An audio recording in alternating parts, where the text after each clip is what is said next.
Hello, welcome back to Fanzone. Myself, Jonathan Joseph, and Don Hutchison. So part 2 of Fanzone on a Monday is normally reserved for a very special guest.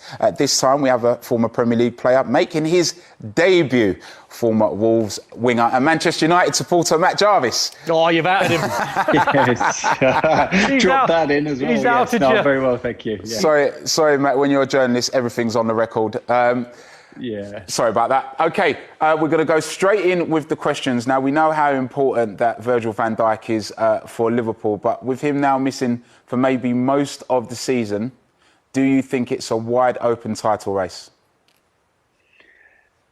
Yes, I do. I think, he's been such an instrumental part of their, with Alisson as well in goal. I think he's been instrumental in the way that they've defended at the back and won the Premier League. So I think this season, although they've been a bit shaky at the back anyway, with him being there, I think it's such a huge loss. And obviously, if Alisson's going to be out for a couple of weeks as well, it just sort of fares it up a little bit, I think, for the rest of them. I think it's really difficult to pin everything on one player, but he is so important in the way that they defend. Yeah, it does feel like that, Matt, doesn't it? When you're a fan of a football club and you have the conversation with your pals and they sort of say to you, which player don't you want to lose? If you're Man United, it might be Bruno Fernandes. If it's Man City, it might be Aguero. And you think of Liverpool, and you do think the one you wouldn't want to lose would be Van Dijk. Yeah, definitely. I think that's shown already. Since he first signed there, everyone was saying, "Oh, it's a massive price tag," and then they were blown away by his performances because he was that good. Probably one of the best centre backs, playing in the world. So he was that good. And then for him, as you said, you want to have that one player that you want to stay fit for the whole season. It would be him, as well as probably Mane for them.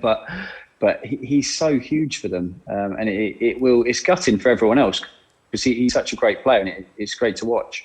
He is. Matt Stader, we're going to bring in Naz from Singapore. He's a massive Liverpool fan. Naz, I heard former Liverpool midfielder Danny Murphy say they are going to miss the best defender he has ever seen. That is how highly rated Virgil van Dijk is in Danny Murphy's eyes. Do you think that Liverpool can make something of this campaign without him? Yeah, for sure. I think, JJ, you see, what we got to do is, the Liverpool fans are all going crazy about it and complaining, but I feel that we should move along, wish him all the best, and I think we've got a decent side, enough to finish at that level, but there's a lot of outside challenges. I think we got Billy Comatio, and he's not out. He could probably come in and sit on the bench, but I think if we rearrange, and with the news of Ali coming back sooner, that's probably a boost, but it's going to be tough. It's going to be a tough season. I think Thiago will step up. He's going to be the key now. Matt, what do you see happening now for Liverpool in the coming weeks? Ajax midweek on Wednesday, Sheffield United at the weekend. Do you maybe see a change in shape for Liverpool, as in they might go 3 at the back, something that we've not really seen Liverpool do before? And the reason why I ask that, I just think it takes a little bit of pressure off maybe Trent Alexander-Arnold and Andy Robertson at left-back, playing them higher up the pitch. Yeah, well, I mean, you have seen them do that before.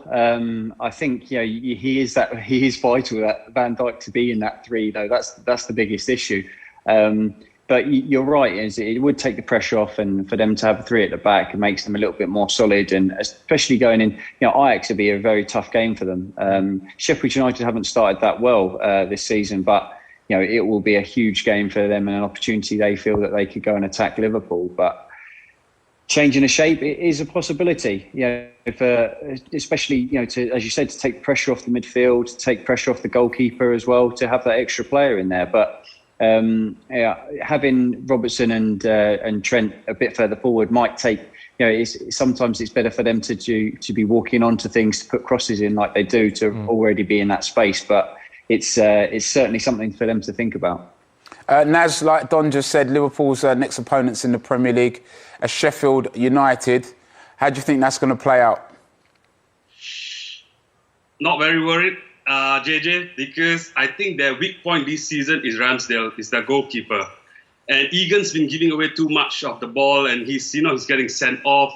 I mean, I'm a big fan of John Egan because I think he's such a cool player, but unfortunately, he's not doing as good last season. I think because probably they missed Anderson. But I think I think it's going to be a home game. I think we'll leave that game, and that game is going to keep us going forward. And I mean, I'll be honest with you guys. I think with Adrian, I would never play 3 at the back. It's so dangerous. Don, I think you would testify to that. But let's hope everybody gets back soon. And Matt, nice book collection, and you're a fabulous player as well. Good to see you. Nice. Thank you very much. Naz, thank you very much. Cheers, Naz.